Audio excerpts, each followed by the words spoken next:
Hi everybody and welcome. Today I have EARFUN WavePro ANC headphones and I'm going to show you how can you easily enable or disable dual Bluetooth connection. At first, in your application, scroll down so that you can see dual device connection. Go to it, and as you can see, dual device connection.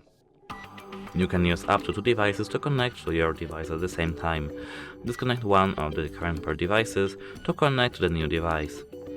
We can enable this option by just switching. Now we have to wait a moment.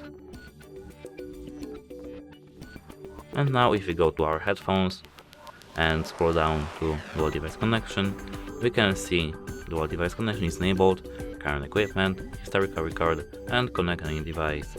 That's it, hope it helps you, goodbye!